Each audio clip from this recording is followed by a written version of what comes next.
Hello my friends, welcome to comics my life channel. तो चलिए शुरू करते हैं ड्रैकुला सीरीज की अगली कॉमिक्स नागराज और ड्रैकुला। लेकिन इससे पहले अगर आपने हमारे चैनल को सब्सक्राइब नहीं किया है तो सब्सक्राइब कीजिए ऐसी ऑसम कॉमिक्स के लिए। तो चलिए शुरू करते हैं नागराज और ड्रैकुला। ये देख सकते हैं आप कितना हॉरर इसका पृष्ठ है। नागराज और ड्रैकुला। जीतिए लाखों रुपए उपहार इस विशेषांक में नागराज मेहका कॉन्टेस्ट का प्रवेश पत्र।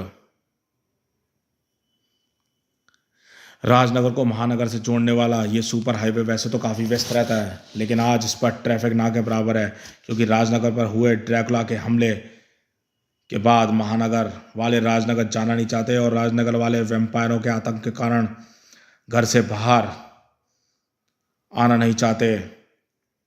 इसलिए आज सड़क पर कोई भी ऐसा नहीं है जो राजनगर से महानगर की ओर तरफ जा रही इस घायल महिला को लिफ्ट देकर अस्पताल पहुंचा सके। नागराज और ड्रैकुला, या शायद मदद जीप पर चढ़कर आ रही थी। तुमको आतंकवादियों की कैद से जो मानसिक यंत्रणा हुई होगी, उसी से मुक्ति दिलाने के लिए मैंने बच्चों के साथ पिकनिक का प्रोग्राम बनाया है। तुमने सही सोचा, मुझे ऐसी आउटिंग की सख्त जरूरत थी। भला बच्चों के साथ पिकनिक मनाने से ज़्यादा अच्छा रिलैक्सेशन और क्या हो सकता है। लेकिन एक बात समझ में नहीं आई, जिस सड़क पर अक्सर ट्रैफिक जमा रहता है उस पर एक भी गाड़ी नज़र क्यों नहीं आ रही। कुछ पता नहीं है भारती, कल रात तो मैंने ना न्यूज़ सुनी है ना ही किसी ने फ़ोन पर बताया। बस इतना पता है कि राजनगर में कुछ बड़ी गड़बड़ हुई है, लेकिन ध्रुव ने उसे कंट्रोल कर लिया है। ओह, लेकिन अब तुम किसी गड़बड़ पर ध्यान मत देना। अभी अभी पूरी दुनिया का चक्कर लगा कर आए हो, कुछ तुम भी रिलैक्स करो। ओके ओके, पिकनिक स्पॉट एकदम सामने है, अब तो रिलैक्स ही। अरे सामने बीचों बीच सड़क पर एक औरत गिरी हुई है, वह घायल लगती है। वैम्पायर हमला, ये थकान के कारण गिर पड़ी है भारती। इसको लेकर समुद्र के किनारे पिकनिक स्पॉट पर चलते हैं, शायद ठंडी हवा होश में आ जाए। वैसे जीप में फर्स्ट एड किट रखी हुई है और फिर इसको होश में जल्दी होश आ जाएगा भारती। लेकिन एक बात समझ में नहीं आई, मैंने इसको जितना पानी पिलाया वह सारा का सारा इसने मुंह से बाहर निकाल दिया। इतनी थकान में तो इसको बहुत तेज प्यास होनी चाहिए थी। ठीक कहते हो, अब ये होश में आ जाएगी तो हम इससे कारण पूछ लेना। फिलहाल ये कहीं और जा रही है। कहीं नहीं जा रही, बच्चे भी खेल रहे हैं, हम भी वह काम करते हैं जो हम करने आए, टेंशन दूर करने का काम। चलो टहलते हैं। राज और भारती को किसी खतरे की आशंका नहीं थी, लेकिन खतरा तो आने वाला था। तूने गेंद गड्ढे में गिराई है, अब तू इसे निकाल, अभी ले। बच्चे को आभास नहीं था कि गड्ढे के किनारे की रेत काफ़ी ढीली है। बंटी बंटी गड्ढे में गिर गया। ओ गॉड, मैं भी उसे बचाता हूँ। अरे वह औरत होश में आ गई है और वह बंटी को बचाने के लिए उस गड्ढे में कूद पड़ी है। मैं निकालता हूँ तुम दोनों को, पकड़ो मेरा हाथ। अरे ये दोनों गड्ढे तो मेरे अनुमान से कहीं ज़्यादा गहरा है। नीचे अंधेरे में कुछ नज़र नहीं आ रहा। कड़ कड़ कर, और अंदर से अजीब सी आवाज़ें भी आ रही हैं। मुझे कुछ खतरा लग रहा है। मैं भी नीचे जा रहा हूँ भारती। राज गड्ढे में उतरा तो बहुत धीरे था, लेकिन बाहर बहुत तेज़ी से आया। ओ माय गॉड, क्या हुआ राज? अंदर कोई ज़बरदस्त शक्ति मौजूद है भारती। मुझे अभी भी अंधेरे में कुछ नज़र नहीं आया, लेकिन नागराज को इस मुसीबत से निपटकर बंटी और उस महिला को सुरक्षित बाहर लाना ही होगा। वह औरत बेहोशी में वैम्पायर और हमला जैसे शब्द बड़बड़ा रही थी। कहीं इस हादसे के पीछे वैसी किसी शक्ति का हाथ तो नहीं। कुछ ही पलों में नागराज गड्ढे के अंदर उतर आया। ये गड्ढा इतना गहरा कैसे है? ये जरूर किसी भूमिगत गुफाओं का जाल मुहाना है, और इन गुफाओं के जाल की रेत में एक मोटी परत ने ढक रखा है। समुद्र की सतह के नीचे होने के कारण सुरंगों में पानी भरा है। अब आंखें अंधेरे में देखने के थोड़े थोड़े अभ्यस्त हो रही हैं। आवाज़ें उसी तरफ से आ रही हैं। मुझ पर वार करने के बाद प्राणी इधर ही भागा है होगा। पता नहीं गुफाओं के जाल में किस तरह का प्राणी रहता है। अरे ये तो वही औरत है, ये बंटी को बचाने के लिए नीचे कूदी थी, लेकिन इसके दांत जानवरों की तरह नुकीले कैसे हो गए और इसका रूप भी बदल रहा है। ये बंटी का खून पीना चाहती है, यानी ये औरत वास्तविक वैम्पायर है जिसका अंधेरे में आते ही रूप बदल गया। मुझ पर वार भी इसी ने किया होगा। लेकिन मैंने सुना है वैम्पायर सूर्य की किरणों को सह नहीं सकते। लेकिन ये औरत धूप में आराम से कैसे घूम रही थी? अब सूर्य की किरणें हमें परेशान नहीं करती, बल्कि उन किरणों के कारण दिन में हमारा रूप सामान्य बना रहता है। सच पूछो, वे किरणें हमारी मदद करती हैं। आह, तूने मेरी प्यास बुझने नहीं दी, मेरे शिकार को मेरे हाथों से छुड़ा दिया। अब इसका अंजाम तुझे अपना खून देकर भुगतना होगा। तेरा खून पीकर अपनी प्यास बुझाऊंगी। मेरा खून पीकर तुम अपनी प्यास नहीं बल्कि अपनी जीवन की जोत को बुझा लोगी। इसलिए मेरा एहसान मानो, मैं तुमको अपने पास जाने से रोक रहा हूँ। तुम इस सरपरस्ती के सारे बीच पर चले जाओ बंटी, और जाकर भारती जी से कहना कि बच्चों को लेकर यहाँ से तुरंत चली जाए, राज अंकल का इंतजार न करें। Okay Nagraj and thanks. चुस चुस, प्यास लगने पर इंसान अगर गंदे नाले का पानी पी सकते हैं तो मैं क्या इन सांपों का सड़ा खून नहीं पी सकती? अब बंटी सुरक्षित है और मैं इससे खुलकर लड़ सकता हूँ। मुझसे बाद में लड़ना, पहले अपनों से लड़ ले। अपनों से लड़ने का मतलब अपने सांपों से लड़ना है। लेकिन क्यों, मेरे सांप मुझसे क्यों लड़ेंगे? ओ समझा, इसके काटने से मेरे सांप वैम्पायर बन गए हैं और अब ये मुझ पर हमला कर रहे हैं। मुझे इनसे बचना ही होगा, क्योंकि अगर इन्होंने मुझे काट लिया तो शायद मुझ में भी वैम्पायरों के लक्षण प्रकट होने लगेंगे। नागराज अपने ही सांपों से बचने में इतना उलझा हुआ था कि उसके पास बचने का दूसरा कोई मौका नहीं था। धड़ाक, तूने मुझे सतर्क कर दिया, लेकिन अब मैं तेरा खून नहीं पीऊंगी बल्कि तेरा खून बहाऊंगी, और कि आज के बाद तू मेरा रास्ता कभी ना रोक सके। अरे तेरा दूसरा घाव लगने से पहले ही मेरा पहला घाव भर जाता है। हाँ, लेकिन जो घाव मैं तुझे देने वाला हूँ वे नहीं भरेंगे। अब मैं तुझ पर सर्पों से वार करने की गलती नहीं करूँगा, लेकिन ऐसे में कब तक बचता रहूँगा? इसको ख़त्म करने का कोई ना कोई रास्ता तो ढूंढना ही होगा। अरे ये मैं क्या सोच रहा हूँ, मुझे इसको मारना नहीं, काबू में करना है, क्योंकि मैं इसको एक सामान्य महिला के रूप में देख चुका हूँ। मैं इसकी जान लेने की कोशिश तक नहीं कर सकता, लेकिन इसको वश में करूँ तो कैसे? अरे हाँ, पानी, वैम्पायरों को भी सांस लेने की जरूरत पड़ती है, इसको पानी के अंदर ले जाना होगा। नागराज की उस वार ने वैम्पायर को सुरंग की तरफ उछाल दिया और सुरंग में फिसलते हुए वैम्पायर पानी के अंदर जा गिरी। अब मुझे इसको किसी न किसी तरह पानी के नीचे रोक कर रखना है, तब तक जब तक इसके फेफड़ों से सांस खत्म हो जाए। ऐसे होने में ज़्यादा वक्त नहीं है। मुझे हवा चाहिए, दम घुट रहा है, पर ये इंसान मुझे सतह पर जाने नहीं देगा। इसको शिकंजा खोलने में मजबूर करना होगा। अगले ही पल लेडी वैम्पायर दांत पास से गुजरते छोटे ऑक्टोपस के बदन में धंस गए और नागराज को अपना शिकंजा खोलने में मजबूर होना पड़ा। हे देवकाल जयी, इसके काटते ही छोटा सा ऑक्टोपस विशालकाय वैम्पायर बनकर मुझ पर हमला कर रहा है। अब तू इससे निपट मानव, मैं सतह पर जाकर फेफड़ों में हवा भरकर आती हूँ। उफ, लेडी वैम्पायर तो मेरी चाल मुझ पर आजमा गई। पहले मैं इसको पानी के अंदर रोककर उसे बेहोश करना चाहता था, पर उसका गुलाम ये वैम्पायर ऑक्टोपस मुझको पानी में डुबोकर मेरा दम घोट रहा है और अभी अपने दांत मेरे शरीर में गड़ाकर मुझे भी वैम्पायर बनाना चाहता है। पर मैं यह नहीं समझ सकता कि इसे नहीं समझा सकता कि भाई ऑक्टोपस, मुझे काटोगे तो गल जाओगे। अब मैं ज़्यादा देर इसे नहीं रोक सकता। सांस की कमी से मेरी शक्ति खत्म हो रही है और जल में होने के कारण इसकी शक्ति बरकरार है। इसकी शक्ति खत्म करने का एकमात्र उपाय इसको पानी से बाहर लाना है, लेकिन मैं ऐसा करूं तो कैसे करूं? मुझ में तो इसका शिकंजा खोलने तक की ताकत नहीं है और मेरी मदद करने वाला यहाँ पर कोई नहीं है। या है सरप्रस्ती की मदद लेनी होगी। सरप्रस्ती नागराज की कलाई से निकलकर पानी से बाहर चली गई और कुछ ही पलों के अंदर सरप्रस्ती द्वारा दूसरा छोर वैम्पायर ऑक्टोपस के तंतु को जकड़ चुका था। अब बेहोशी के आकार तक पहुंच चुके नागराज को सिर्फ इस पल का इंतजार था जब सरप्रस्ती से बंधी हुई चट्टान लुढ़कती हुई पानी के अंदर आ गिरे और नागराज के साथ साथ ऑक्टोपस का शरीर भी खिंचता हुआ पानी के बाहर आ पहुंचे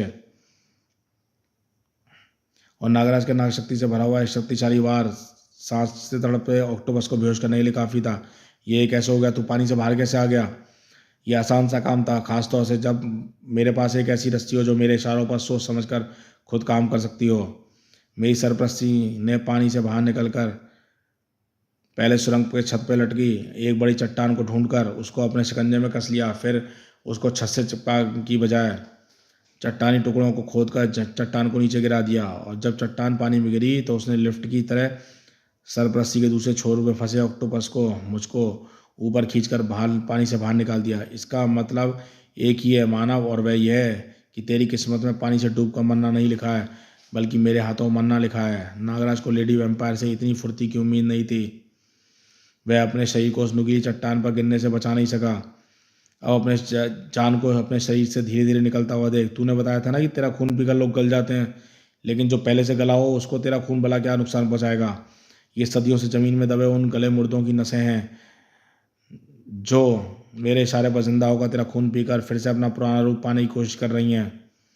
ऐसा लग रहा है जैसे हजारों सुइयां मेरे शरीर में जाग एक साथ धंसकर मेरा खून चूस रही हैं। इच्छाधारी कणों में भी बदलना मुश्किल लग रहा है। अब तू काफ़ी कमज़ोर हो गया, तेरा हिलना भी मुश्किल है। अब मैं तेरा सिर धड़ से अलग करूँगी, तू चीख भी नहीं पाएगा और तुझे मैं एक अनोखा वैम्पायर बनाऊंगी, बिना सिर वाला वैम्पायर। नागराज का सिर धड़ से अलग होने ही वाला था, लेकिन इससे पहले कि वह धारदार चट्टान लेडी वेम्पायर के हाथ से अलग हो गई। कौन कौन आया है यहाँ पर? फेसलेस, तुम यहाँ पर? वैदाचार्य का कोई अप्रिय मुसीबत में और फेसलेस वहां पहुंचे, ऐसा भला कैसे हो सकता है? तू कौन है ये तो पता नहीं, लेकिन तुझमें मेरी शक्ति से टक्कर लेने की क्षमता है। पर एक बात याद रख, तू मुझे थोड़ी देर के लिए रोक सकता है, पर मेरा वार तुझे मार नहीं सकता, तेरा वार मुझे मार नहीं सकता। फेसलेस पर कोई घातक वार मत करना, हमको इसकी जान नहीं लेनी है। अगर जान लेनी नहीं है तो देनी पड़ेगी नागराज, क्योंकि इसको रोक कर रखना असंभव है। खचाक। फेसलेस, ओह फेसलेस घातक वार नहीं कर पा रहा है और इस पर वेम्पायर फेसलेस पर भारी पड़ रहा है। इस मुसीबत का हल जल्दी खोजना होगा। ओह, इस मुसीबत का हल तो हमेशा से मेरे सामने ही था, बस मैं उस पर ध्यान नहीं दे रहा था। और वह हल है सूर्य की किरणें। अगर मैं धुसक सर्प की मदद से सूर्य की छत को थोड़ा गड्ढा कर सकूं तो सूर्य की किरणें इस अंधेरे सुरंग तक पहुंच जाएंगी। नागराज की योजना तो आसान थी, लेकिन उस योजना को पूरा करना आसान नहीं था। ओह, चट्टान की सतह बहुत मोटी है, धुसक सर्प खत्म होते जा रहे हैं, लेकिन अभी तक पूरा छेद नहीं भर पाए। फेसलेस की हालत भी ठीक नहीं है, कोई और तरीका ढूंढना होगा। कुछ पलों के लिए नागराज फेसलेस की मदद के लिए लड़ाई में कूद चुका था। नाग शक्तियों से मैं इस पर सिर्फ विश्वंकार का ही प्रयोग कर सकता हूँ, वह भी हल्की विश्वंकार का, क्योंकि तीव्र विश्वंकार इसके लिए जानलेवा हो सकती है। आहा, ओह हल्की विश्वंकार तो ये पचा गया नागराज, और अब इसकी शक्तियाँ बढ़ती जानी। जल्दी कुछ सोचो, वरना इसको तो हम जिंदा छोड़ देंगे पर खुद नहीं बचेंगे। इस समस्या का हल जरूर मिलेगा फेसलेस, और मुझको आशा की किरण साफ नजर आ रही है। आहा, ये धूप की सूर्य की किरणें इस अंधेरे में कहाँ से आ गई? आहा आहा आहा, ये तो सामान्य होगी नागराज, पर कैसे? इसने मुझे खुद बताया था कि इसके जैसे वैम्पायर सूर्य की किरणों से जलते नहीं, बल्कि सूर्य की किरणें उनके वैम्पायर रूप को दबाकर उनको सामान्य बनाती है। समस्या सूर्य की किरणें को यहाँ तक लाने की नहीं थी, वह समस्या मेरे जगमग सर्पों ने दूर कर दी। और मेरे जगमग सर्प सिर्फ अंधेरे में चमकते ही नहीं, बल्कि अपनी चमकीली खाल की मदद से प्रकाश की किरणों को परावर्तित भी कर सकते हैं। मैंने सुरंगों में जगमग सर्पों की एक टोली छोड़ दी, उसमें से कुछ सर्प सुरंग में जगह जगह पर बैठ गए और कुछ सर्प गड्ढे के रास्ते बीच पर चले गए। ऊपर के सर्पों ने सूर्य की किरणें को गड्ढे के अंदर परावर्तित कर दिया, और गड्ढे के अंदर खास कोण पर बैठे जगमग सर्पों ने इन किरणों को एक दूसरे के शरीर पर परावर्तित करके लेडी वैम्पायर तक पहुंचा दिया। वहाँ नागराज, तुम्हारे सर्पों का भी जवाब नहीं। अब आगे हमको क्या करना है? हमको नहीं, सिर्फ मुझको। तुम इस औरत को अस्पताल पहुंचाओ जहाँ पर इसको बांध कर रखा जा सके, और मैं जाऊंगा राजनगर इस वैम्पायर मामले की तह तक पहुंचने के लिए। नागराज राजनगर की तरफ रवाना तो ज़रूर हो गया था, लेकिन इस बार खतरनाक खेल राजनगर में नहीं, बल्कि राजनगर और महानगर से समान दूरी पर पड़ने वाले रूपनगर में खेला जाने वाला था। हम रूपनगर में क्यों आए हैं गुरुदेव? ड्रैकुला की राख तो राजनगर की सड़क पर पड़ी हुई है। राजनगर के रक्षक सतर्क हो चुके हैं नागपाशा। ड्रैकुला को जीवित रखने की प्रक्रिया में इस बार समय लग सकता है। राजनगर में और महानगर में ध्रुव और नागराज की उपस्थिति के कारण हम शांतिपूर्वक अपना काम नहीं कर सकते, इसलिए मैंने अपना काम करने के लिए रूपनगर के इस कब्रिस्तान को चुना है। महानगर यहाँ से ज़्यादा दूर नहीं है। ड्रैकुला यहाँ पर जीवित होगा, पर कहर बरसाएगा महानगर पर। समझा गुरुदेव, लेकिन ड्रैकुला की राख राजनगर से यहाँ आई कैसे? उसका इंतजाम हो जाएगा। राख को राजनगर में अभी तक मौजूद ड्रैकुला का सेवक फ्रैंकनस्टीन लेकर आ रहा है। मैंने उससे मानसिक संपर्क बनाकर उसको ड्रैकुला को जिंदा रखने का आश्वासन देकर उसको इस काम के लिए पटाया है। अब वह ड्रैकुला की राख को लेकर आता ही होगा। कड़ाक। फ्रैंकनस्टीन ने ड्रैकुला की राख उठाने का आसान सा तरीका अपनाया था। उसने सड़क का पूरा टुकड़ा ही उखाड़ लिया था जिस पर ड्रैकुला की राख पड़ी हुई थी। ये तो सड़क उखाड़ कर लिए जा रहा है, इस पर गोली चलाऊं सर? रहने दो, क्यों झगड़ा बढ़ा रहे हो? अब ये चुपचाप जा रहा है, और सड़क पर एक और गड्ढा पड़ जाएगा तो कौन सी आफत आ जाएगी। सही कह रहे हैं, वैसे भी हमारा काम इसको भगाना है। अब ये तो अपने आप ही भाग रहा है। फ्रैंकनस्टीन को रोकने में पुलिस वालों की दिलचस्पी चाहे नहीं थी, लेकिन किसी और की दिलचस्पी फ्रैंकनस्टीन में ज़रूर थी। कौन रोक रहा है फ्रैंकनस्टीन को? मैं। नागराज, तुम्हारा हुलिया यह बताने के लिए काफ़ी है कि राजनगर में जो कुछ हो रहा है उसका तुम्हारा संबंध ज़रूर है। अब तुम राजनगर की तरफ ही सही आ रहे हो। अब बताओ राजनगर में क्या हो रहा है? कौन हो तुम, और ये सड़क का टुकड़ा लेकर कहाँ जा रहे हो? फ्रैंकनस्टीन को जाने दे, वक्त कम है, जल्दी पहुंचना है। जाने दे मुझे। धड़ाक। आहा, ओ भला की ताकत है इस फ्रैंकनस्टीन में। हमारे यहाँ से इसने यहाँ से आगे जाने देना तबाही को दावत देने जैसा है। इसको यहीं पर रोकना होगा। धड़ाक। मेरे सर बंधनों से इसको बांध सकने की शक्ति नहीं है, लेकिन इसको बांधने के लिए कुछ ज़्यादा ही मजबूत बंधनों की जरूरत पड़ेगी। क्रंच। नागराज के शक्तिशाली हाथों ने सड़क के बीच लगे लोहे की रेलिंग को पूरे हिस्से को उखाड़ लिया। शक। और एक झटके में फ्रैंकनस्टीन का शरीर उस रेलिंग के बंधनों में कैद होता चला गया। साका। फ्रैंकनस्टीन ने कसम खाकर ताकत तो जरूर आजमाई, लेकिन बंधन उसकी उम्मीद से कहीं ज़्यादा शक्तिशाली थे। अब देखता हूँ कि सड़क के इस टुकड़े में भला ऐसी क्या खासियत है जो उसको उखाड़कर कहीं और ले जाने की जरूरत पड़ी। नागराज के उस हाथ के टुकड़े को हाथ लगाते ही फ्रैंकनस्टीन पे फर उठा। यह उसके मालिक की मौत और जिंदगी का सवाल था, और इस बार लोहे की सलाखों की कई परतें भी फ्रैंकनस्टीन को रोक नहीं पाई। कड़लाक। और फिर वे टूटी सलाखें नागराज के शरीर में एक एक करके धंसने लगी। फच खुच खुप। और कुछ ही मिनटों के बाद नागराज सड़क से चिपका हुआ था। आज तो मेरा शरीर वाकई छलनी हो गया। ये पीड़ा मुझे इच्छाधारी कणों में बदलने से नहीं दे रही, और अब और कोई रास्ता नजर नहीं आ रहा इसकी जुबान खुलवाने का तरीका छोड़कर। आगे बढ़ते फ्रैंकनस्टीन की कदम एकाएक रुक गए। सड़क का वह टुकड़ा एक बार फिर उसके हाथों से छूटकर नीचे जा गिरा, क्योंकि नागराज के हाथ ने आज़ाद होकर एक सलाख उसकी कटी गर्दन में धंसा दिया। ये तूने क्या किया? क्या करना चाहता है तू ये करके? अभी पता चल जाएगा। ये लोहे की सलाख गिरती बिजलियों को मेरी तरफ आकृष्ट कर रही है, लेकिन अगर मेरे सर्प इन पर लिपट जाए तो लोहे सलाखों के ऊपर लिपटे सर्प आवरण सलाखों की बिजलियों नहीं खींचने देंगे, और ऐसी सूरत में सिर्फ एक ही सलाख गिरती बिजलियों की तरफ खींचेगी। तुम्हारी गर्दन में धसी सलाख मुझको इच्छाधारी कणों में बदलकर आज़ाद होने में का मौका मिल जाएगा, और अब देखना यह है कि तुम्हारा शरीर ऊर्जा के इस भीषण भाव को झेल पाता है या नहीं। लगता है मेरा शरीर फट जाएगा, लेकिन फिर मालिक का क्या होगा? मालिक? ये मालिक कौन है? गर्र। ये गुर्राहट तो काम बन गया। फ्रैंकनस्टीन के हाथों ने सड़क के उस टुकड़े को उठाकर हवा में उछाल दिया। अरे हवा में उस उड़ता पंखधारी भेड़िया और उसके सड़क के उस टुकड़े को लपक लिया। आखिर ऐसा क्या इस टुकड़े में? नागराज की विचारधारा में उस धमाके ने व्यवधान डाल दिया। प्रणाम। वो फ्रैंकनस्टीन के शरीर में ऊर्जा का दबाव ने तो फाड़ डाला। अपने हथियार से मारा गया बेचारा, लेकिन इतनी देर में वो उड़ता भेड़िया नजरों से गायब हो चुका है। लेकिन मैंने उसके जाने की दिशा को देख लिया। अब मैं उसके पीछे जाऊंगा। नागराज वैम्पायर भेड़िया जितना तेज गति से उड़ नहीं सकता था, इसलिए उसको वहां पहुंचने में भी थोड़ा और वक्त लगना था। जहां तक भेड़िया वैम्पायर ड्रैगुला की नाक के साथ पहुंचा था। ड्रैगुला को फटाफट जिंदा करो गुरुदेव। या आप भेड़िए की आंखों में आंखें डालकर क्या देख रहे हो? क्योंकि जो मैं उसकी आंखों में देख रहा हूँ वह तू नहीं देख पा रहा। मैं इसकी आंखों में नागराज को देख रहा हूँ, और अब वह भी इधर ही आ रहा है। तब तो रूपनगर आना बेकार हो गया। अब यहाँ से फटाफट भाग चलो गुरुदेव। नहीं, भागने से नागराज हमारा पीछा नहीं छोड़ेगा। ये हमको एक सुनहरा मौका मिला है। ड्रैगुला को यहीं जिंदा करना होगा, अभी जिंदा करना होगा, ताकि अब नागराज यहाँ पर आए तो अपनी मौत को सामने देखे। मैं ड्रैगुला को जिंदा करने की प्रक्रिया शुरू करता हूँ, लेकिन इस बार इसके शरीर में धसा अस्थि क्रॉस कैसे निकलेगा? कौन निकालेगा इस अस्थि क्रॉस को? ये बाल निकालेगा नागपाशा। किसका बाल है ये गुरुदेव? लोरी का, जो फ्रैंकनस्टीन से लड़ते वक्त उसके शरीर से टूटकर फ्रैंकनस्टीन की उंगली से लिपट गया था। जब तक लोरी के बाल से क्रॉस खींचेंगे तब तक नागराज आकर हमारी खाल खींच देगा। चिंता मत करो, नागराज के बढ़ते कदमों को रोकेगा भेड़िया वैम्पायर। जा, वरना तेरे मालिक को जिंदा होना तो दूर, हम सब यहाँ मरे पड़े होंगे। ये तो जा रहा है पर वापस नहीं आएगा। ये नागराज के बढ़ते कदमों को धीमा कर सकता है पर रोक नहीं सकता। काम जल्दी निपटाना पड़ेगा, और जल्दी। क्रॉस निकालने के बाद काम तो आसानी से हो गया गुरुदेव। राग का ढेर ड्रैगुला के शरीर का रूप लेता जा रहा है। अब बस इसको खून टपकाकर जिंदा करना बाकी है, और वह 5 सेकंड का काम है। फिर हमको समय की जरूरत क्यों है?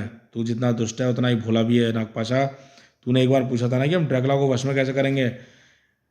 हमें समय की जरूरत उसी काम की प्रक्रिया पूरा करने के लिए। देखता जा और किसी भी अनहोनी के लिए तैयार रहे। नागराज भी रूपनगर की सीमा में पहुंच चुका था। ओहो, भेड़िया कहीं नजर नहीं आ रहा। यह पता करना ही मुश्किल है कि रूपनगर में आने के बाद वह किस दिशा में गया होगा। बहरा, अब ये मुझको बचकर नहीं जा सकता। पर यह तो मेरी तरफ ही आ रहा है, और अब इसके पास सड़क का वह टुकड़ा भी नहीं है। भेड़िया वैम्पायर के वार से सरपरस्ती टूट गई, और नागराज का शरीर तेजी से नीचे गिरने लगा। आकाश में इस वक्त सिर्फ एक ही चीज थी जो नागराज को थाम सकती थी, वह था भेड़िया वैम्पायर। नागरस्सी भेड़िया के पैरों से आ लिपटी, और कुछ ही पलों बाद नागराज भेड़िए के ऊपर सवार था। कड़ाक कड़ाक। नागराज ने भेड़िए के पंख तोड़ने में एक पल व्यर्थ नहीं किया, और अब भेड़िया वैम्पायर नाग जमीन की तरफ गिरने के सिवा कुछ भी नहीं कर सकता था। ये तो लगता है कि संसार से मुक्ति पा गया, लेकिन मुझको यह पता नहीं चल पाया कि ये सड़क का वह टुकड़ा कहाँ पर छोड़कर आ गया था। नागराज निश्चित हो गया था, क्योंकि उसको यह नहीं पता था कि वैम्पायर इतनी आसानी से नहीं मरते।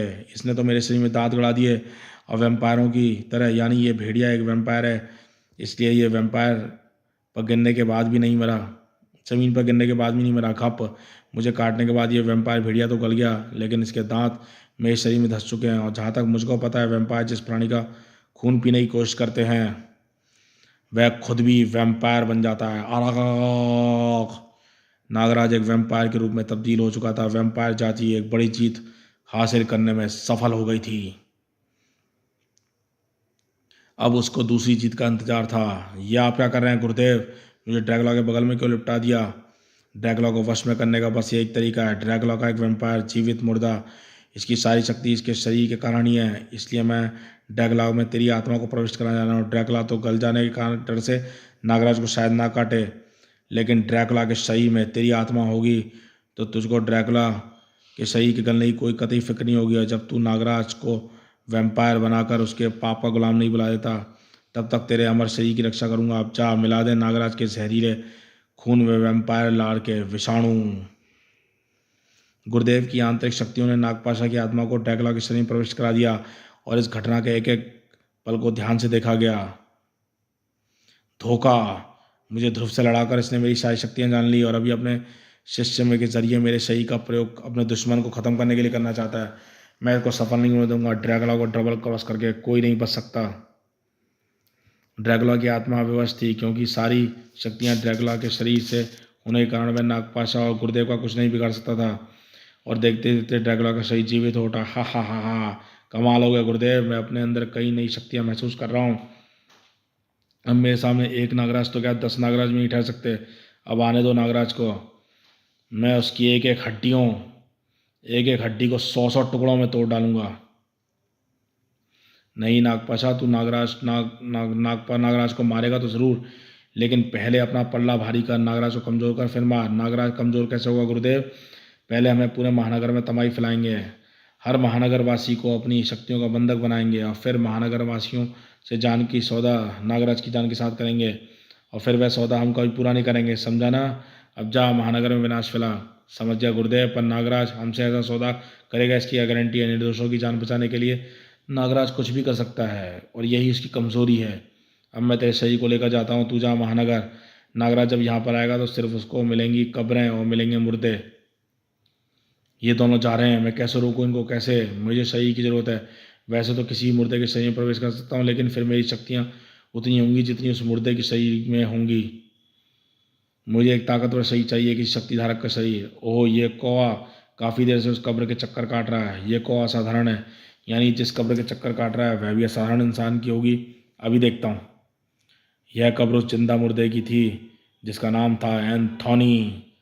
प्रिंस चीख रहा है, इस तरह से वह पहले कभी नहीं चीखा। कब्र के पास ज़रूर कोई असाधारण अपराध हो रहा है।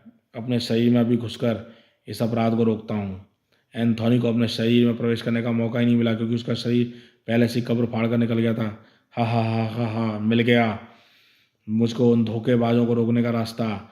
ये शरीर मेरे जितना शक्तिशाली तो नहीं, लेकिन फिर भी मैं काम चला लूँगा। और अब मुझे भी महानगर जाना होगा। उन धोखेबाजों की मौत की नदी पार करा के फिर मैं अपना शरीर प्राप्त कर लूँगा। कौन? नागराज हूँ मैं। सड़क का टुकड़ा यहीं पर पड़ा हुआ था, यानी तू वही है जिस पे लिए उड़ता हुआ भेड़िया काम कर रहा था। उसने मुझे वैम्पायर जरूर बना डाला है, लेकिन फिर भी मेरा अपने शरीर पर अभी भी नियंत्रण है। इससे पहले कि मैं अनियंत्रित होकर तुझे मार डालूं, बता दे तूने ऐसा क्यों किया? कौन है तू? नागराज और एंथोनी टकरा रहे हैं, शानदार टकराव। और हमारे चैनल को सब्सक्राइब कीजिए ऐसी ऑसम कॉमिक्स के लिए। नागराज, ये तो वही नागराज लगता है जिसको वैम्पायर बनाने की साजिश गुरुदेव द्वारा रची जा रही थी, लेकिन ये तो पहले से ही वैम्पायर बना हुआ है। ज़रूर कोई मेरा गुलाम वैम्पायर इसके शरीर में दांत बनाने में सफल हो गया है, यानी गुरुदेव को पता ही नहीं है कि इसकी योजना पहले से ही सफल हो चुकी है। काश इस वक्त मैं अपने शरीर में होता तो ये मेरा गुलाम होता और मैं दुनिया पर राज करता, जिसका चाहता उसका खून पीता। लेकिन इस वक्त इसका मेरा फ़ायदा इसमें ही वैम्पायर ना बने, उन धोखेबाजों से बदला लेने में मेरी मदद करे। पर यह हुआ कैसे? इसमें अजीब बड़ी शक्तियाँ हैं और ये मैं जान लेने पर उतार हुआ। इससे बचने के लिए इस शरीर में मौजूद शक्तियों का प्रयोग करना पड़ेगा। ड्रैकुला एंथोनी की शक्तियों को अब तक समझ चुका था और वह ट्रांसमिट होकर नागराज के पीछे जा पहुंचा। नागराज नीचे जा गिरा और गिरते ही एंथोनी की ठंडी आग ने उसको घेर लिया। आह, ये कैसी आग है! ये मुझे सुलगाने की बजाय मुझको ठंडा कर रही है। मेरी रगों में बहता खून जैसे बर्फ बनता जा रहा है। शुक्र मना कि तू अभी वैम्पायर है, इसलिए नरक की ठंडी आग से अभी तक जिंदा बचा है। आम इंसान को तो यह आग अब तक सफ़ेद राख में बदल चुकी होती। मैंने तुझसे सीधा सा जवाब मांगा था और तूने मुझ पर जानलेवा वार किया। अब मैं तेरी लास्ट से ही सवाल पूछूंगा, जवाब मिले चाहे नहीं। आहा, ये जल्दी ही ठंडी आग को कैसे आज़ाद हो जाएगा, और मुझको अभी तक ये समझ नहीं आ रहा कि इसको वैम्पायर रूप से मुक्ति दिलाकर सामान्य रूप में लाऊं कैसे।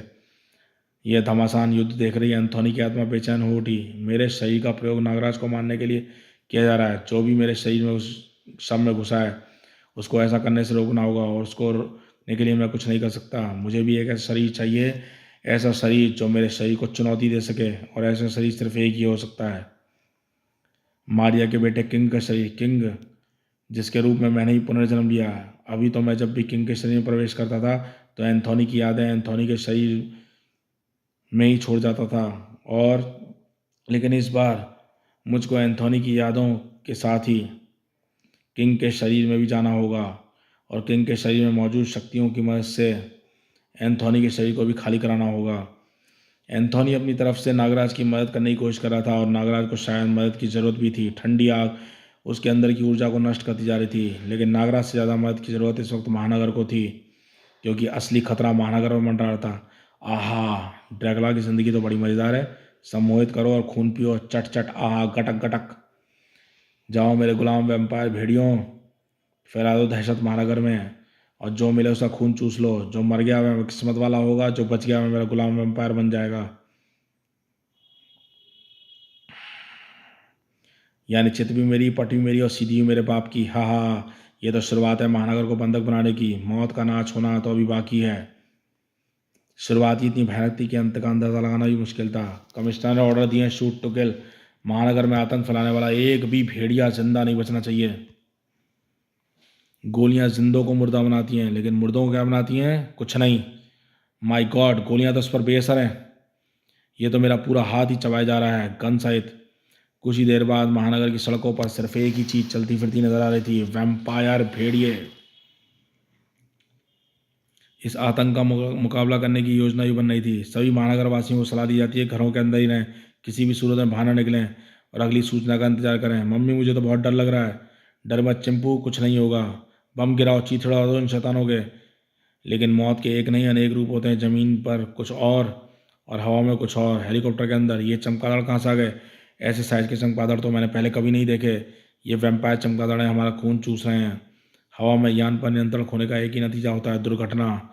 चीथड़े उड़ाने वाले खुद ही चीथड़े उड़ गए थे। हे भगवान, जमीन पर भेड़िए घूम रहे हैं, आसमान में चमगादड़। शहर में शैतान का राज हो गया। अब क्या होगा? कुछ नहीं होगा मम्मी, ये नागराज का शहर है। तुम देखना, नागराज आएगा और शैतान दुम दबाकर भाग जाएगा। पूरा महानगर नागराज का रास्ता देख रहा था, और नागराज देख रहा था मौत का रास्ता। आहा, ये ठंडी आग मुझको बांधे हुए है। मैं अपने ऊपर से नियंत्रण खोता जा रहा हूँ। इसकी ठंडी आग से बचने के लिए मुझे कुछ करना होगा। मेरे सर पलक झपकते ही ज़मीन में सुरंग खोद देंगे। मैं ज़मीन में घुस जाऊंगा और ये आग मुझ तक नहीं पहुंच पाएगी। तड़ाक, लेकिन मुझको इस तक पहुंचने का मौका मिल जाएगा। आहा, आथू, मुर्दों के अवशेषों से बनी सनी हुई मिट्टी ज़मीन में घुसने से मेरे मुंह में घुसी जा रही है। मेरे वैम्पायर रूप का मन तो इसे चबाने की जाने को कर रहा है, लेकिन मैं इसको सह नहीं सकता। थू, अब मैं तेरे चीथड़े उड़ा लूंगा, फाड़ डालूंगा तो उसको बड़ाम। मैं तो मुर्दा हूँ, मैं तो राख बनकर भी दोबारा पैदा हो सकता हूँ। वैसे तो मुझे इन धमाकों से कोई खास तकलीफ नहीं, लेकिन अगर मैं मार खाता रहूँगा तो मारूंगा कब? आह, तू फिर गायब होकर मेरे पीछे प्रकट हो जाता है। गायब होने का इतना ही शौक है तो मुझसे मार क्यों खा रहा है? गायब होकर दूर क्यों नहीं भाग जाता? मैं गायब नहीं होता, ट्रांसमिट होता हूँ, और बदकिस्मती से मैं वहीं तक ट्रांसमिट हो सकता हूँ जहाँ तक मेरी नज़र देख सकती है। लेकिन फिलहाल मेरा इरादा इस शक्ति का प्रयोग करके भागने का बिल्कुल भी नहीं है। लेकिन मेरा इरादा तुझे होश की दुनिया से भगाने का जरूर है। तूने अपनी ट्रांसमिट शक्ति की एक कमी बताकर मेरा काम आसान कर दिया। तू वहीं तक ट्रांसमिट हो सकता है ना जहाँ तक देख सके, इसलिए अब तू देख ही नहीं पाएगा। सर्प डिब्बे ने देखते ही देखते एंथोनी को अपने अंदर बंद कर दिया। ये सांप मुझे रोक नहीं पाएंगे। मेरी ठंडी आग इनको पलक झपकते ही ख़त्म कर देगी। इसका मौका भी तुझे नहीं मिलेगा मुर्दे। तुझे अब किसी भी चीज़ का मौका नहीं मिलेगा, क्योंकि तेरे चक्कर खाते ही सिर के साथ तुझको मैं तेरी कब्र से बाहर फेंकने जा रहा हूँ, यहाँ पर फटेगी तेरी कब्र और यही तेरी कब्र होगी। एंथोनी के मुर्दा शरीर के अंदर पहुंचते ही कब्र गड़गड़ाकर बंद होने लगी और आहा, कब्र मेरे पूरा घुसा पाने से पहले ही बंद हो गई है। मैं इसमें फंस गया हूँ, गड़गड़। अब ये मेरी जान लेकर ही रहेगी। अरे तुम्हारे चेहरे को क्या हुआ? तुम्हारा चेहरा तो समान हो गया, पर कैसे? वैम्पायर के असर के कारण मैं तुमको पहचान नहीं पा रहा था। अब मैं तुमको पहचान गया हूँ, तो मैं एंथोनी हूँ, रूपनगर के अपराध विनाशक। हाँ नागराज, पर तुम ठीक कैसे हो गए या तो मुझे पता नहीं, लेकिन थोड़ी देर पहले मुझे ऐसा लग रहा था जैसे मैं अपने आप पर नियंत्रण पाता जा रहा हूँ। फिर ये बताओ, लेकिन ये बताओ कि ये सब चक्कर क्या है? फ्रैंकनस्टीन हवा में उड़ता वैम्पायर, भेड़िया व सड़क का टुकड़ा, और उसके साथ क्या षड्यंत्र रच रहा है? कौन रच रहा है ये षड्यंत्र? ड्रैकुला, महावैम्पायर ड्रैकुला, ये सारा षड्यंत्र रच रहा है। ये सब उसी के सेवक थे, और अभी वही ड्रैकुला महानगर में विनाश फैलाने के लिए तुमको वश में करने गया है। उसी ड्रैकुला को नष्ट करने के लिए मुझे तुम्हारी मदद की ज़रूरत है, इसलिए मैं ना चाहते हुए भी तुमको वैम्पायर रूप से मुक्ति दिलाने के लिए लड़ रहा था। मामला खतरनाक है, ड्रैकुला कुछ भी कर सकता है। हमको तुरंत महानगर पहुंचना होगा। एंथोनी एंथोनी के शरीर में मौजूद ड्रैकुला ने बड़ी सफाई से नागराज की मदद हासिल कर ली थी, लेकिन अभी यह तय होना बाकी था कि नागराज की मदद भी ड्रैकुला को नागपाशा से उसका शरीर वापस दिला पाएगी या नहीं, क्योंकि 2 मौतों के बाद जी उठा ड्रैकुला का शरीर पहले से ज़्यादा शक्तिशाली हो उठा था। बगैर शरीर को काबू में किए नागपाशा को शरीर से बाहर निकल पाना असंभव था। हा हा हा, सभी महानगरवासी अपने अपने घरों में तो पक गए हैं। ये समझते हैं कि जब तक वे वहाँ हैं तब तक वे सुरक्षित हैं। उनको घरों से बाहर निकालना और उनको जान की भीख मांगने के लिए मजबूर करना होगा। ऐसा करने के लिए बाद महानगर वासियों की जान का सौदा होगा नागराज की जान के साथ। आओ अंधेरे के प्राणियों, नरक के बाशिंदों, खून के प्यासों, आओ सुनो अपने मालिक ड्रैकुला का हुक्म। उसे मानो। ड्रैकुला 2 लोगों के बीच भटकती हुई दुष्ट आत्माओं का आह्वान कर रहा था, और दुष्ट आत्माएं ऐसे ही किसी आदेश का इंतजार कर रही थी। ये बाहर ये क्या हो रहा है? नागराज क्यों नहीं आ रहा? मुझे बहुत ज़रूरी मीटिंग के लिए डिनर पर जाना था। सभी चीज़ें बंद हैं, चुपचाप घर खाना खाओ। ये तो शुक्र मनाओ कि घर में खाने पीने का सब काफ़ी सामान है, क्योंकि अभी तो यह भी नहीं पता कि कितने दिनों तक घर में ही रहना पड़ेगा। ये बदबू कैसी है? ई ये बदबू खाने की है। सड़ा खाना लाइयो, इसमें तो कीड़े बुलबुला रहे हैं। ये कैसे हो सकता है? मैंने तो खाना भी बनाया है। मैं तो अभी बर्तन धोकर और कुछ बना लेती हूँ। पता नहीं क्या हो रहा है। ई ये किचन में मम्मी क्यों चिल्ला रही है? क्या हुआ? तुम्हारे हाथों में खून निकल रहा है? हाथ कट गया क्या? नहीं, नल में पानी की जगह खून आ रहा है। फ्रिज में रखा पानी, बोतलों का पानी भी खून बन गया है। खाना सड़ गया है। ये क्या हो रहा है? हे भगवान, बचा ले हमें। बिना खाए पिए हम कितने दिन तक बचेंगे? बचना है तो हमको ड्रैकुला के सामने घुटने टेकने पड़ेंगे। महानगर वालों की इच्छा शक्ति जवाब दे रही थी, लेकिन ड्रैकुला उर्फ नागपाशा का अगला वार इंसानों की इच्छा शक्ति को तहस नहस करने के लिए काफ़ी था। वाह कमाल है डार्लिंग, ये काला कालीन तुमने कब खरीदा और बिछाया कब? मैं तो आज सारा दिन घर पर ही था। कालीन? कैसा कालीन? ये तो कालीन नहीं है, ये तो कीड़े हैं, लाखों कीड़े, और ये तुम्हारे ऊपर चढ़ रहे हैं। ये ज़रूर आदमखोर कीड़े हैं। हट जाओ यहाँ से मुरली, हट जाओ। लेकिन मुरली को हटने का मौका ही नहीं मिला, क्योंकि उसका मांस उसके बदन से हट चुका था। चर्र चट चट चट। Oh my God, oh my God, मैं घर के अंदर रुक नहीं सकती, एक पल भी नहीं रुक सकती, मैं बाहर जाऊंगी। अगर भगवान कुछ नहीं कर सकता तो शैतान से अपनी और अपने बच्चे की ज़िंदगी की भीख मांगूंगी। हमें माफ़ कर दे ड्रैकुला, हमें बख्श दे, हम तेरी गुलामी कबूल करते हैं। मांस भक्षी कीड़ों की फौज ने महानगर और हर घर में घुसकर निवासियों को सड़क पर ला खड़ा कर दिया, और फिर जहाँ पर भेड़ियों की फौज उसको फाड़ खाने के लिए तैयार थी, और उनको एक ही चीज़ बता सकती थी, ड्रैकुला की शक्ति के सामने आत्मसमर्पण। हमको बख्श दे ड्रैकुला, हम तुमसे अपने बच्चों की जान की भीख मांगते हैं। हम तुम्हारी सत्ता स्वीकार करते हैं। तुम जैसा हुक्म दोगे हम वैसा ही करेंगे। अरे वाह, ड्रैकुला की शक्तियों ने मेरा काम तो बड़ी आसानी से कर दिया। अब नागराज से सौदा करना आसान होगा। पर नागराज है कहाँ पर? नागराज भी आ जाएगा, लेकिन उससे पहले मैं उस शिकंजे को खोल दूंगा जिससे तूने महानगर वासियों को जकड़ रखा है। तू नरक की पैदाइश है, तुझे वहीं पर जाना होगा ड्रैकुला। ये तो फेसलेस है, इसको ना पहचानने का नाटक करना होगा। कौन है जो तू जो ड्रैकुला की शक्तियों को चुनौती देने का साहस कर रहा है? मेरे एक इशारे पर तेरे बदन को मेरे करोड़ों अरबों आदमखोर कीड़े चट कर जाएंगे। मुझे फेसलेस कहते हैं, और तू शायद मुझको उन कीड़ों की धमकी दे रहा है। ये तो वही कीड़े हैं। तूने इनको एक जगह पर कैसे इकट्ठा किया? किस शक्ति का प्रयोग कर रहा है तू? इसको तिलिस्मी शक्ति कहते हैं ड्रैकुला। ये तिलिस्म में तंत्र में हो या मंत्र, हर शक्ति को बांधने की क्षमता रखता है। अब देख मैं कैसे तेरे कीड़ों को धुआं बनाकर नरक के रास्ते पर भेज देता हूँ। गगनचुंबी इमारतों को भी बोना बनाता आदमखोर कीड़ों का वह टीला फेसलेस के इशारे पर धधक उठा। तूने तूने मेरे कीड़ों को जला डाला, पर ऐसा करके तूने महानगर को वासियों को मेरी मुट्ठी के कि सिर्फ एक उंगली को खोला है, शिकंजा अभी भी कसा रहेगा, फाड़ डालो इसको। अविनाशी भेड़िए दोनों तरफ से फेसलेस पर कूद पड़े, लेकिन फेसलेस तक नहीं पहुंच सके। ये तू क्या कर रहा है? मेरे भेड़िए कहाँ गायब हो रहे हैं? मेरा तिरस्मी छल्ला है, इनके लिए उस लोक का द्वार खोल रहा है जहाँ से ये आए हैं। ये वापस जा रहे हैं, तुम्हारी कैद से आज़ाद हो रहे हैं। फेसलेस तो बड़ी टेढ़ी खीर मालूम पड़ता है। गुरुदेव तो मेरा शरीर लेकर आराम से बैठ गए हैं और मुझको उस जंगल में फंसा गए हैं। नागराज भी अब किसी भी समय आता होगा, उसके आने से पहले ही मुझे इस मुसीबत को दूर करना होगा। पर कैसे? ड्रैकुला के शरीर में घुसा हुआ नागपाशा इस बात से अनजान था कि गुरुदेव उसकी हर हरकत पर नजर रखे थे।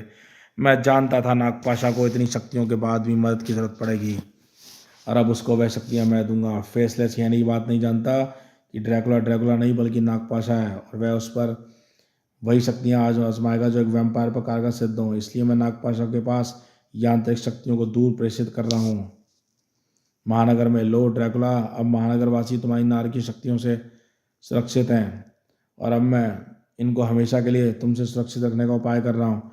इनको तिलिस्मी कवच की सुरक्षा प्रदान करके। इनको तो तूने सुरक्षा प्रदान कर दी, लेकिन तुझको सुरक्षा कौन प्रदान करेगा? ये किरणें मेरे तिलिस्मी कवच को कैसे छेद गई? आहा, इसको तो कोई भी व्यापार शक्ति पार नहीं कर सकती। ये व्यापार शक्ति नहीं फेसलेस, ये यांत्रिक शक्ति है। यांत्रिक शक्ति तुम्हारे पास कैसे आई? और इस यांत्रिक शक्ति को तो मैं पहचानता हूँ, ये गुरुदेव की यांत्रिक शक्ति है। यानी वह तुम्हारी मदद कर रहा है, पर क्यों?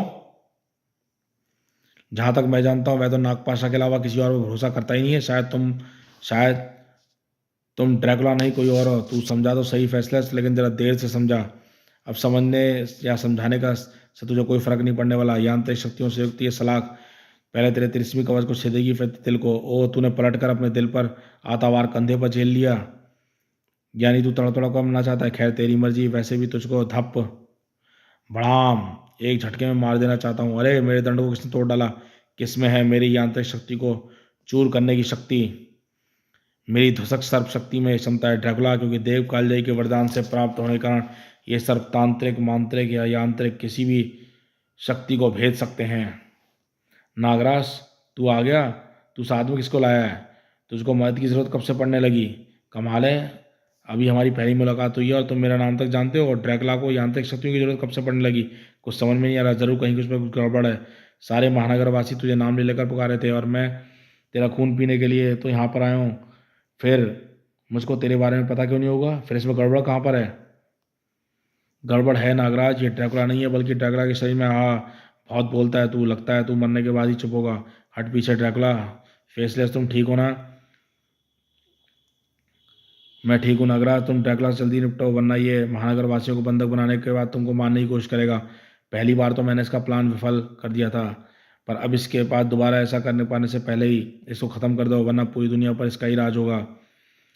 ऐसा नहीं होगा फैसलेस, क्योंकि शैतानी शक्तियों का सामना करने के लिए अब मेरे साथ मुर्दा एंथोनी मौजूद है। हमारी सही शक्तियों के सामने ये टिक नहीं पाएगा।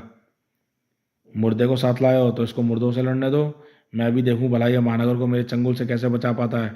ड्रैकुला और नागपाशा का हाथ हवा में उठा, और उठते ही तेज हवाएं महानगर को मथने लगीं, और आपस में घर्षण पैदा करके हवा में अजीब सी ऊर्जा निकलकर पूरे महानगर के ज़मीन में जगह जगह से फाड़ने लगी, और सदियों से ज़मीन के आगोश में सोए मुर्दे बाहर आने लगे।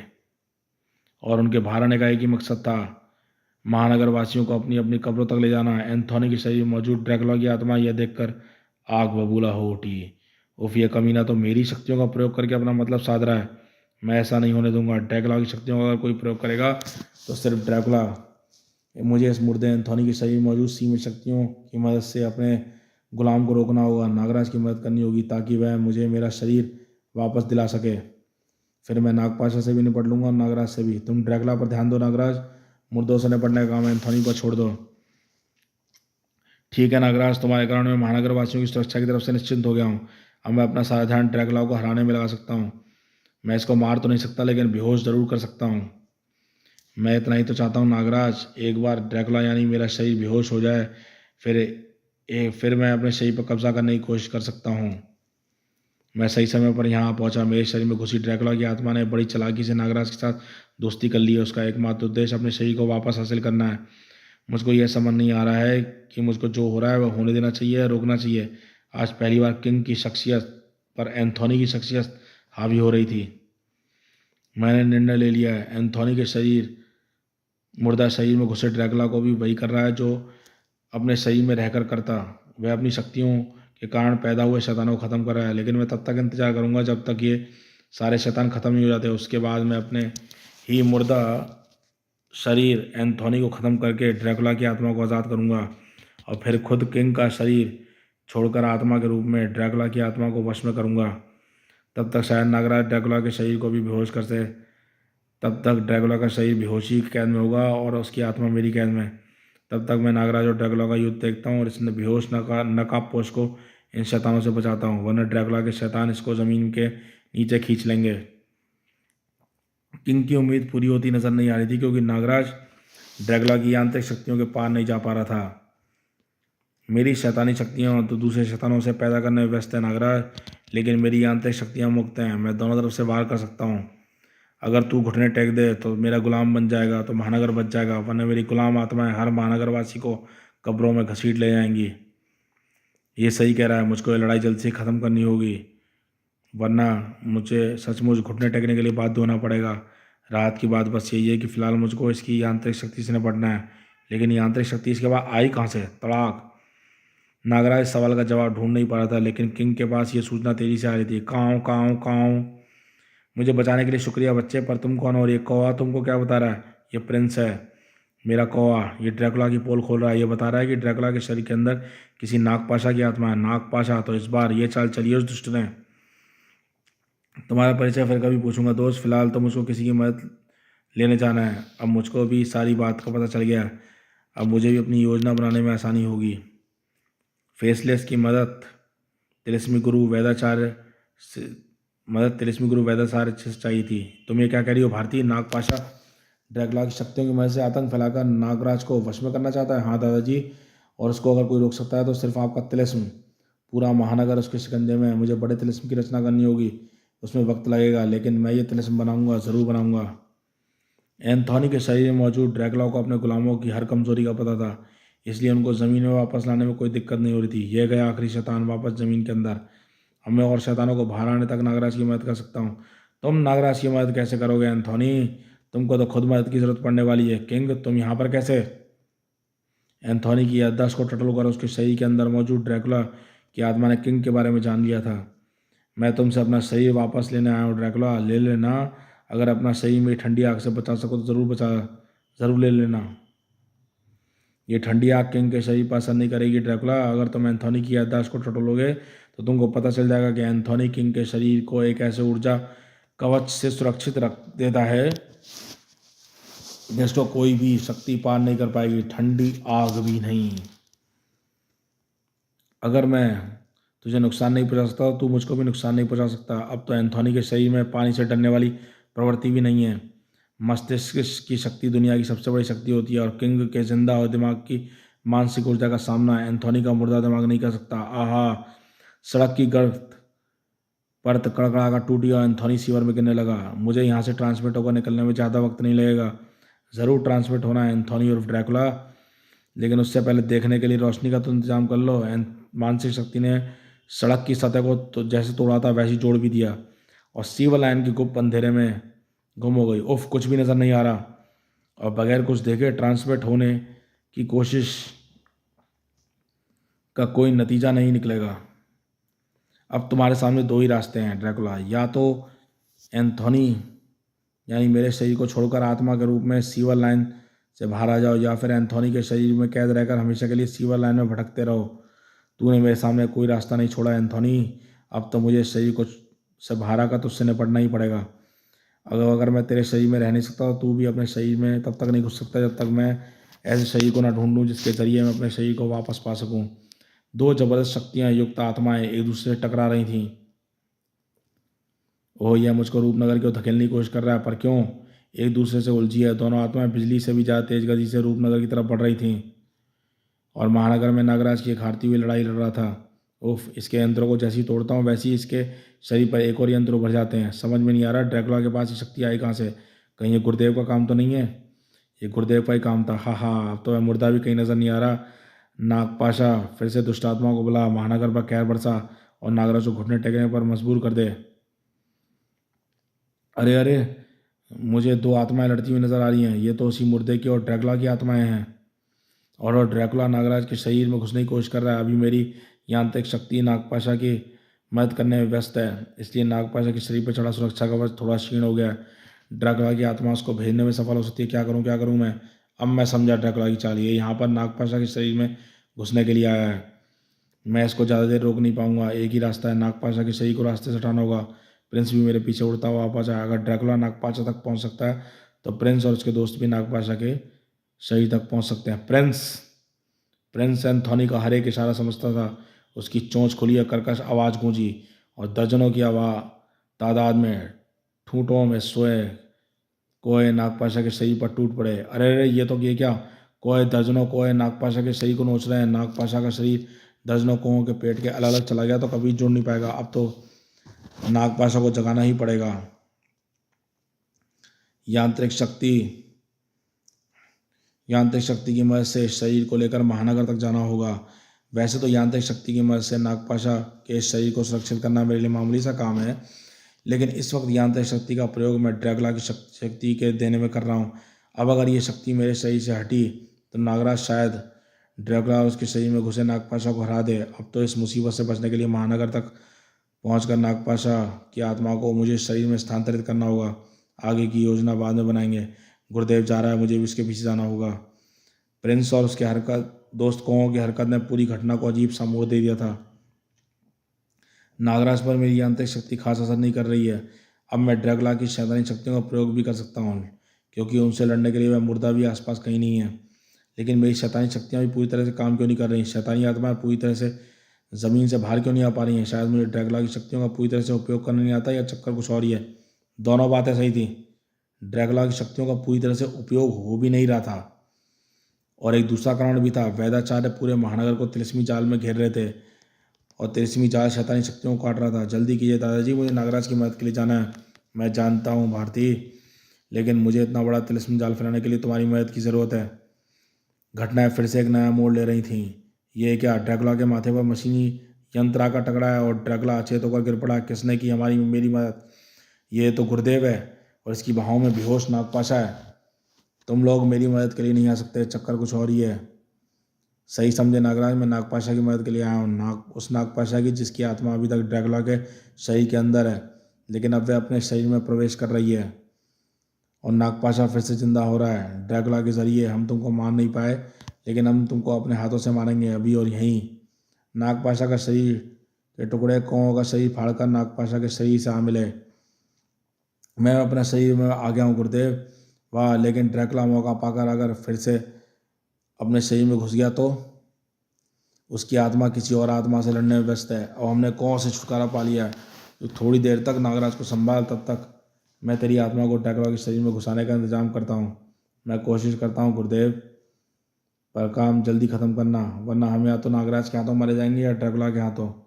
इन सारे षड्यंत्र के पीछे तुम दोनों का ही हाथ है। तुम लोग मानोगे नहीं, पहले तुमने त्रिफना का सहारा लिया, फिर आतंकवाद का, और अब ड्रैकुला का। तुमने पहले ही मात खाई है और इस बार भी खाओगे।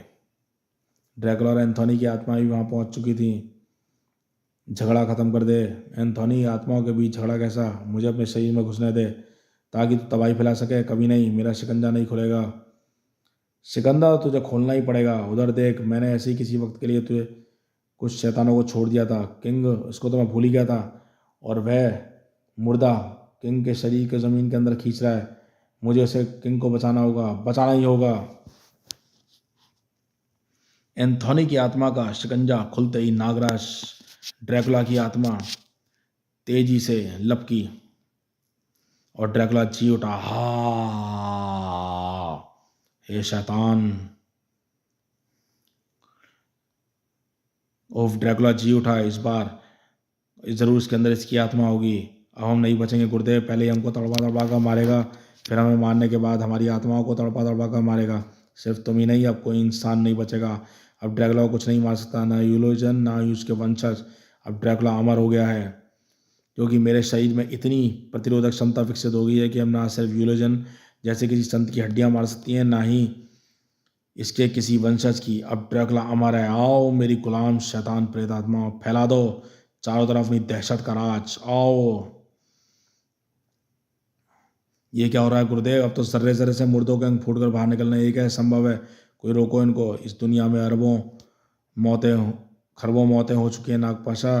पृथ्वी की मिट्टी का कोई भी ऐसा कण नहीं है जिसमें मानव अवशेष ना मिले हों। इन्हें मारतों में उस मिट्टी का कुछ ना कुछ अंग अवश्य अंश अवश्य है। ड्रैकुला के पास इन अवशेषों में प्राण फूंकने की ताकत है। इसको मेरी यांत्रिक शक्ति नहीं रोक सकती। इसको रोक सकती है तो नागराज की दैवीय नागीय शक्तियाँ नाग शक्तियाँ। नागराज ने खुद ही ड्रैकुला नाम की मुसीबत को रोकने की ठान ली थी। बस ड्रैकुला बहुत हुआ, रुक जा, वरना मैं तुझको ऐसी मौत मारूंगा फिर जिंदा होने के नाम से ही तेरी आत्मा थर थर कांपने लगेगी। जिंदा होने का सवाल तो तब पैदा होगा जब मैं मरूंगा। अरे अब तो ड्रैकुला मर ही नहीं सकता, सिर्फ मार सकता है। अब तुम मानव के पास ऐसी कोई शक्ति नहीं जो ड्रैकुला को रोक सके। अब जो सौदा नागपाशा मेरे शरीर के जरिए तुमसे करना चाहता था वह मैं करता हूँ। महानगर को बचाना चाहता है तो घुटने टेक दे, बन जा मेरा गुलाम वैम्पायर। कभी नहीं, तुझे मेरा गुलाम तो बनना ही पड़ेगा। मर्जी से बनेगा तो शायद मैं महानगर वासियों को कुछ समय के लिए छोड़ दूँ, वरना तू भी वैम्पायर बनेगा और पूरा महानगर भी। इसके बारों में नरक की सी आग झुलक रही है। मैं इसके निशाने से बच नहीं सकता। मुझे दम लेने के लिए इच्छाधारी शक्ति का प्रयोग करना पड़ेगा। ओह, तू गायब हो सकता है लेकिन तेरी हर शक्ति की बराबरी कर सकता हूँ मैं। देख, तू गायब हो सकता है तो मैं भी अदृश्य हो सकता हूँ और इस रूप में मैं तुझ पर वार कर सकता हूँ। ये दृश्य होकर मुझ पर वार कर रहा है लेकिन मैं इच्छाधारी शक्ति रूप में कोई वार नहीं कर सकता। मुझको इसके वारों से बचने के लिए दूसरा रास्ता अपनाना होगा। अपने आकार को छोटा करके नाग रूप में लाना होगा।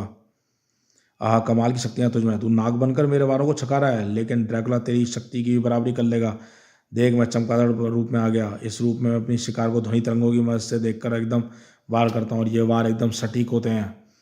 अब शायद मुझे इस पर वार करने का मौका मिल जाए।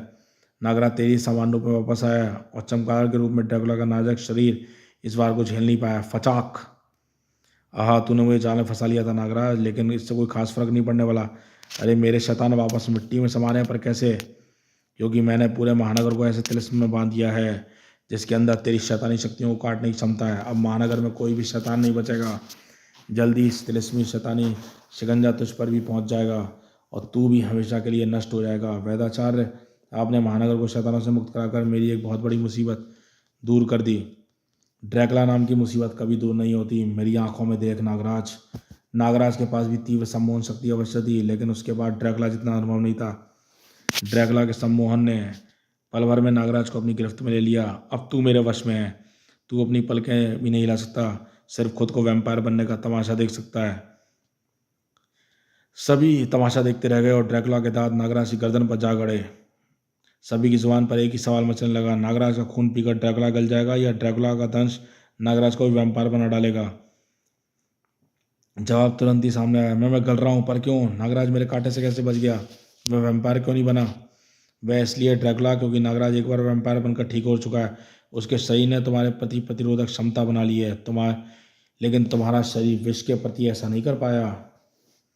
लेकिन ये हुआ कैसे? तू पहला इंसान है जिसने मेरी वैम्पायर शक्ति से बगैर किसी मदद के मुक्ति पाई है। ये तो मैं खुद भी नहीं जानता।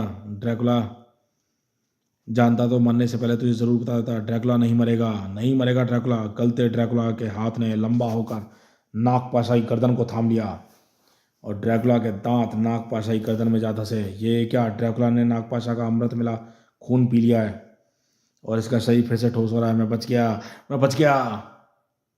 लेकिन तभी ये कैसी आंधी है जो मेरे शरीर को कणों में तोड़ रही है? मैं गायब हो रहा हूँ। तिलिस्मी शक्ति तुम पर पहुंच चुकी है ड्रैकुला, वह तुमको निगल रही है। ड्रैकुला का आतंक हमेशा के लिए समाप्त हो चुका है। नहीं वैदाचार्य, उसने अमृत पी लिया है, अब उसको कोई भी शक्ति नष्ट नहीं कर सकती।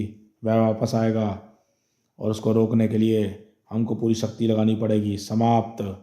सच है, ड्रैकुला फिर आएगा और इस बार होगा ड्रैकुला का अंत। जी हाँ, और यही है इसकी अगली सीरीज की कहानी, ड्रैकुला का अंत। दोस्तों, आपको ये कॉमिक्स कैसी लगी बताइएगा और हमारे चैनल को सब्सक्राइब कीजिए ऐसी ऑसम और से ऑसम कॉमिक्स के लिए, ताकि हम और ऐसी कॉमिक्स ला सकें। तो चलिए मिलते हैं फिर इस नेक्स्ट इसके पार्ट में, ड्रैकुला का अंत। देखते रहिए कॉमिक्स माय लाइफ चैनल।